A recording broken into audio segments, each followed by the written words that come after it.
लोकार्पण कार्यक्रम में आज के इस समारोह के उपस्थित प्रदेश सरकार में मंत्रिमंडल के मेरे सहयोगी, जनपद के प्रभारी मंत्री श्री दयाशंकर सिंह जी,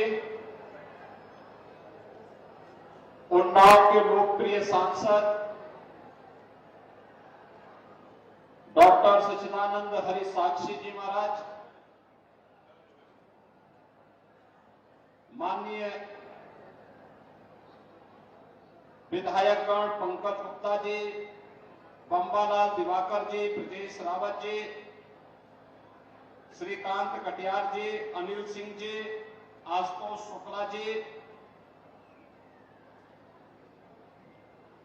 आज के इस कार्यक्रम में उपस्थित जिला पंचायत अध्यक्ष श्रीमती शकुन सिंह जी, भारतीय जनता पार्टी की जिला की प्रभारी श्रीमती अर्चना मिश्रा जी, जिला अध्यक्ष अवधेश कटियार जी, लोकसभा के प्रभारी सौरभ मिश्रा जी, अध्यक्ष जिला सहकारी बैंक अरुण सिंह जी, भगवती रावत जी, और आज के इस कार्यक्रम में भारी संख्या में उपस्थित उन्नाव जनपद के हमारे सभी बहनों और भाइयों, भारत माता के अमर सपूत, महान स्वतंत्रता संग्राम सेनानी की आज इस भव्य स्मारक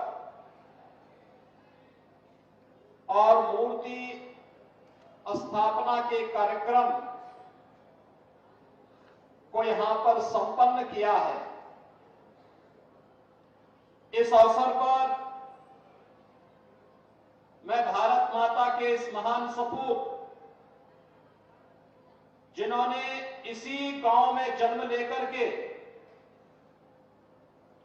एक सामान्य किसान परिवार में जन्म लेकर के देश की आजादी के उस आंदोलन में अग्रिम पंक्ति में खड़े होकर के अपनी शहादत दी, ऐसे वीर गुलाब सिंह लोधी को की स्मृतियों को नमन करते हुए मैं प्रदेश शासन की ओर से उन्हें विनम्र श्रद्धांजलि अर्पित करता हूं। बहनों और भाइयों, 1935 में भारत के झंडे को पहना करके भारत की आजादी का घोष का आह्वान भारत माता के इस वीर सपूत ने किया था। उन्नाव से लखनऊ जाकर के रेजिडेंसी के पास उन्होंने आजादी के उस झंडे को फहराने का कार्य किया था, अपने आप को शहीद कर दिया, लेकिन हम सबके लिए एक स्वतंत्र भारत देने का कार्य किया, जिस भारत में आज हम आजादी के साथ अपनी आजादी के साथ लोकतांत्रिक मूल्यों के साथ जीवन यापन कर रहे हैं। ऐसे ही अनगिनत वीर योद्धाओं ने अपने आप को बलिदान किया, तभी देश आजाद हुआ। और आजादी के इन बंदों के प्रति नमन करते हुए प्रधानमंत्री मोदी जी ने आजादी के अमृत महोत्सव कार्यक्रम को उसी भव्यता के साथ आगे बढ़ाने का कार्य किया।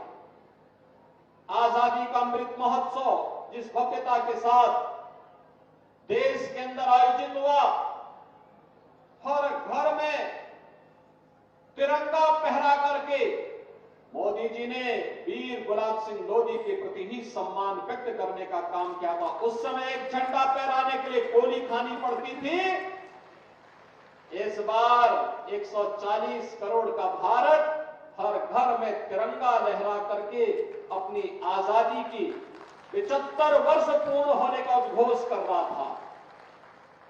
यही अंतर है, जब कोई देश स्वाधीन रहता है तो अपनी स्वाधीनता का आनंद किस रूप में लेता है। हर घर तिरंगा के आनंद ने हम सबको उसके साथ जोड़ने का कार्य किया था।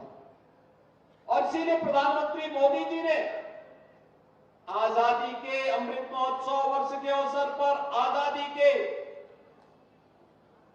25 वर्ष के आगामी कार्य योजना को देशवासियों के सामने रखा।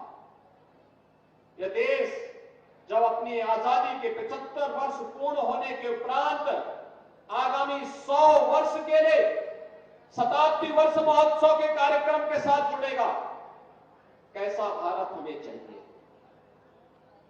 कैसा भारत चाहिए? विकसित भारत, यानी हम सबका संकल्प विकसित भारत। उस विकसित भारत को बनाने के लिए हमें क्या करना है? हर नागरिक के लिए पंच प्रण की बात प्रधानमंत्री मोदी जी ने की। ये पंच प्रण, इसमें आजादी के इन बंदों का सम्मान करना भी है, देश के सुरक्षा बलों के जवानों का सम्मान भी करना है, गुलामी के हिंसों को समाप्त भी करना है, आत्मनिर्भरता के लक्ष्य को प्राप्त करने के लिए अहर्निश प्रयास करना है, बांटने वाली ताकतों से सावधान रह करके एकता और एकात्मता के लिए कार्य भी करना है, और अपने नागरिक कर्तव्यों का भी निर्वहन ईमानदारी पूर्वक करना है। नागरिक कर्तव्यों का निर्वहन तभी हो पाएगा जब व्यक्ति संविधान पर विश्वास करेगा। नागरिक कर्तव्यों का निर्वहन व्यक्ति तभी कर पाएगा जब उसके लिए देश सर्वोपरि हो। हम सबका लक्ष्य होना चाहिए, पहले मेरे लिए देश होगा। जब इस लक्ष्य को लेकर के हम कार्य करते हैं तो फिर वह देश आगे बढ़ता है। आज भारत पिछले 10 वर्ष में प्रधानमंत्री मोदी जी के नेतृत्व में विकास की जिस नित नई बुलंदियों को छूता हुआ दिखाई दिया, इससे बड़ा सौभाग्य क्या हो सकता है? हमारा भारत पहले दुनिया में सम्मान नहीं था, लोग हंसते थे, तमाम प्रकार की टिप्पणी करते थे। पिछले 10 वर्ष में भारत ने विकास की एक नई ऊंचाइयां प्राप्त की। पिछले 10 वर्ष में भारत आज दुनिया में नेतृत्वकर्ता के रूप में दिखाई दे रहा है। और इससे बड़ा सौभाग्य क्या हो सकता है? जिस ब्रिटेन ने लगभग 200 वर्षों तक भारत में शासन किया, आजादी के अमृत महोत्सव में हमने उस ब्रिटेन को पछाड़ करके दुनिया की 5वीं बड़ी अर्थव्यवस्था के रूप में भारत को स्थापित करने का कार्य किया। किसी भी देश के लिए गौरवशाली हो सकता है। और ये आगामी कार्य योजना को भी हमारे लिए आह्वान करने के लिए अमृत महोत्सव हम सबको एक नया आह्वान कर रहा है। अमृत काल का ये द्वितीय वर्ष प्रारंभ होने वाला है। इन सभी वर्षों के अंदर हम सबको इस संकल्प के साथ आगे बढ़कर के काम करना है कि मोदी जी के नेतृत्व में भारत 5वीं बड़ी अर्थव्यवस्था बना, और मोदी जी के तीसरे कार्यकाल में भारत को दुनिया की तीसरी बड़ी अर्थव्यवस्था बना करके विकसित भारत का संघनाद भी हम सब भारतवासियों को करना है। बहनों और भाइयों, आज उसी संकल्प को आगे बढ़ाने के लिए विकसित भारत का विकसित उत्तर प्रदेश हो, विकसित भारत के विकसित उत्तर प्रदेश के लिए आज हम सब फिर 241 करोड़ रुपए की परियोजनाओं को लेकर के उन्नाव जनपद में आए हैं। आप सोचिए, जब भी यहां पर हमारे सांसद जी, विधायकगण कार्यक्रम का आयोजन करते हैं, कुछ न कुछ विकास के कार्यों का लोकार्पण और शिलान्यास होता है। कोई सड़क की है, कहीं बिजली की है, कहीं स्वास्थ्य की है, कहीं शिक्षा और ITI का है, कोई बाढ़ अवरोधक कार्य करके अन्नदाता किसान को सुरक्षा प्रदान करने का है, कोई गरीब कल्याण की योजनाएं हैं, अलग अलग प्रकार की योजनाओं को लेकर के आज हम सब आपके बीच में यहां पर उपस्थित हुए हैं। बहनों और भाइयों, आपने पिछले 10 वर्ष में बदलते हुए भारत को देखा है। एक ऐसा भारत जो जाति, मत, मजहब के आधार पर किसी के साथ भेदभाव नहीं करता है। आपने इस बदलते हुए भारत को देखा। आज ही मैं प्रातःकाल एक कार्यक्रम में लखनऊ में था और लखनऊ में उन्नाव के प्राइवेट इंडस्ट्रियल पार्क का हमने वहीं पे कार्यक्रम का शुभारंभ किया, उसका इंसेंटिव वितरित किया। यानी यहां पे भी उद्योग लगेंगे, उद्योग के लिए एक नए पार्क को विकसित करने के लिए एक कार्यक्रम की घोषणा हम लोगों ने वहां पर अभी लखनऊ में इससे पहले के कार्यक्रम में की और कार्यक्रम के बाद फिर मैं आपके पास यहां पर आया हूं। बहुत एमएसएमई उद्यमी वहां आए हुए थे। उन कार्यक्रमों के माध्यम से हम लोगों ने आज एक नए भारत के अंदर हम देख रहे हैं, जहां सुरक्षा भी है, जहां समृद्धि भी है, जहां आजीविका भी है, आस्था को सम्मान भी है, जहां पर एक विकसित भारत की परिकल्पना को साकार करने के लिए प्रधानमंत्री मोदी जी से लेकर के गांव के प्रधान और गांव का पार्षद भी उस अभियान के साथ जुड़ करके आगे बढ़ करके काम कर रहा है। और आज उन्नाव तो वैसे भी बहुत उर्वरा भूमि रही है, यह साहित्यकारों की भूमि है, क्रांतिकारियों की भूमि भी है। अमर शहीद चंद्रशेखर आजाद इसी धरती से देश की आजादी का बिगुल फूके थे। कौन नहीं जानता है कि यह धरती पंडित प्रताप नारायण मिश्र जी की धरती है, महाकवि सूर्यकांत त्रिपाठी निराला जी की धरती है, गया प्रसाद शुक्ल स्नेहिक जी की धरती है, आचार्य नंद दुलारे वाजपेयी जी की धरती है, डॉक्टर शिव मंगल सिंह सुमन जी की धरती है, श्री भगवती शरण वर्मा जी की धरती है, डॉक्टर रामविलास शर्मा जी की भूमि धरती है और आज के साहित्यकार के रूप में विधानसभा के हमारे पूर्व अध्यक्ष श्री हृदय नारायण दीक्षित जी की भी पावन धरती है। यानी क्रांति से लेकर के साहित्य की उपासना, राष्ट्र की उपासना से लेकर साहित्य की उपासना यहां की उर्वरता को बताता है, प्रदर्शित करता है। और आज इस धरती पर हम लोगों ने अमर शहीद गुलाब सिंह लोधी जी की भव्य प्रतिमा का लोकार्पण का कार्यक्रम भी संपन्न किया। ये जो प्रांगण है ना, इसी के बगल में उत्तर प्रदेश पुलिस का पुलिस ट्रेनिंग स्कूल है, वह भी शहीद गुलाब सिंह लोधी जी के नाम पर है। आप सोचिए, यही परिवर्तन होता है। स्वाधीन भारत का मतलब यही होता है। कभी पुलिस की गोली से गुलाब सिंह लोधी शहीद हुए थे और आज उत्तर प्रदेश पुलिस का ट्रेनिंग का जो बेहतरीन केंद्र है, वह नाम शहीद गुलाब सिंह लोधी के नाम पर वह ट्रेनिंग सेंटर चल रहा है। यानी उत्तर प्रदेश पुलिस जो प्रशिक्षण लेती है, उस प्रशिक्षण केंद्र का नाम भी शहीद गुलाब सिंह लोधी के नाम पर है। बहनों और भाइयों, विकास की गति निरंतर आगे बढ़ती रहे, चाहे वह देश के अंदर सुरक्षा का बेहतर वातावरण आप देख रहे होंगे, देश के अंदर इंफ्रास्ट्रक्चर का जो कार्य हो रहा है, 4 लेन 2 लेन, अब तो कोई गांव की सामान्य पगडंडी की बात नहीं करता, जो भी कहता साहब 2 लेन और 4 लेन की सड़क की बात करता है। और 2 लेन और 4 लेन की सड़क को हम लोग हर एक जगह कनेक्टिविटी के साथ जोड़ना चाहते हैं। अभी यहाँ पे आपके माननीय सांसद, लोकप्रिय सांसद साक्षी जी महाराज ने जो बात कही, जिस सड़क के बारे में कही, कोई सड़क छूटेगी नहीं, सभी सड़कों को हम 4 लेन और 2 लेन के साथ जोड़ने का काम करेंगे। क्योंकि इंफ्रास्ट्रक्चर आज के लिए नहीं, भविष्य के लिए उस जनपद की, उन गांवों की, उन नगर निकायों की अर्थव्यवस्था की रीढ़ बनने वाली है। आज विकास तेजी के साथ आगे बढ़ रहा है।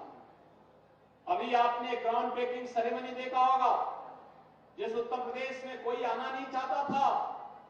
गत वर्ष 40 लाख करोड़ रुपए के निवेश प्रस्ताव प्राप्त हुए और एक वर्ष के अंदर ही 10.5 लाख करोड़ रुपए के निवेश के प्रस्ताव जमीनी धरातल पर उतरते हुए दिखाई दिए। यह भी दुनिया ने देखा है, क्योंकि ये नए भारत का नया उत्तर प्रदेश है। विकसित भारत हमारा होगा तब जब उत्तर प्रदेश होगा विकसित। उत्तर प्रदेश होगा विकसित तब जब उन्नाव जैसे जनपद भी विकास की प्रक्रिया के साथ तेजी के साथ आगे बढ़ेंगे और विकसित उत्तर प्रदेश के मार्ग में सहयोगी की भूमिका निभाएंगे। उन्नाव तब विकसित होगा जब चंद्रिका खेड़ा जैसा गांव भी विकास की प्रक्रिया के साथ जुड़ेगा। हर गांव, हर नगर निकाय आत्मनिर्भरता के लक्ष्य को प्राप्त करने के समय अग्रसर हो। इतनी योजनाएं, आज गरीब को अन्न योजना का लाभ मिल रहा है, हर गरीब को फ्री में राशन की सुविधा, हर गरीब को 5 लाख रुपए की स्वास्थ्य बीमा का कवर, हर गरीब के पास अपना मकान हो, सिर ढकने के लिए छत हो, हर गरीब के पास अपना रोजगार हो। फैमिली आईडी कार्ड हम जारी करने जा रहे हैं बहुत शीघ्र। 15 करोड़ लोगों को हमने उसमें फीड कर दिया है। कुछ और उसमें एक्सरसाइज चल रही है। जिस दिन हम लागू करेंगे, उत्तर प्रदेश के हर परिवार के एक सदस्य को रोजगार के साथ जोड़ने के अलावा 100% सिचुएशन के लक्ष्य को भी प्राप्त करने के लिए हम लोगों ने बड़ी कार्य योजना को आगे बढ़ाया है। और इन्हीं सब कार्यों को डबल इंजन सरकार की ताकत है। आपने देखा होगा पिछले 7 वर्ष में 6 करोड़ लोग गरीबी रेखा से ऊपर उठे हैं, उनका जीवन स्तर बढ़ा है। यह परिवर्तन है। पहले लोग बाहर नहीं निकलते थे, गुंडे माफिया हावी होते थे। आज गुंडे माफिया गायब हो गए हैं। पहले विकास आता नहीं था, अब विकास भी आ रहा है और विरासत का भी सम्मान दिया जा रहा है। जैसे गुलाब सिंह लोधी जी की आज भव्य प्रतिमा और स्मारक का आज यहाँ पे लोकार्पण का कार्यक्रम संपन्न हुआ। सातन पासी के किले के भी पुनरुद्धार के लिए सरकार इसी प्रकार की बड़ी कार्य योजना को आगे बढ़ाने का कार्य कर रही है। बहनों और भाइयों, यह सरकार डबल इंजन की सरकार है और डबल इंजन की सरकार इसलिए है क्योंकि आपका आशीर्वाद प्राप्त हुआ है। आपका आशीर्वाद प्राप्त हुआ तो अयोध्या में रामलला का भव्य मंदिर का निर्माण किया। आप मुझे बताइए, क्या अयोध्या में रामलला का मंदिर कांग्रेस के लोग बना पाते? समाजवादी पार्टी के लोग बना पाते? जब उनसे न गरीब को राशन में दे सकते हैं, न गरीब को मकान दे सकते हैं, न स्वास्थ्य की सुविधाएं दे सकते हैं और न राम मंदिर निर्माण करके आपकी आस्था को सम्मान कर सकते हैं, तो फिर अपना वोट खराब करके क्यों उन लोगों को अपने ऊपर बोझा के रूप में स्वीकार करते हैं? और इसीलिए हम आपका आह्वान करने के लिए आए हैं। पूरे देश के अंदर एक ही आवाज आ रही है, पूरे देश के अंदर एक आवाज है और वह आवाज है 2024 में फिर एक बार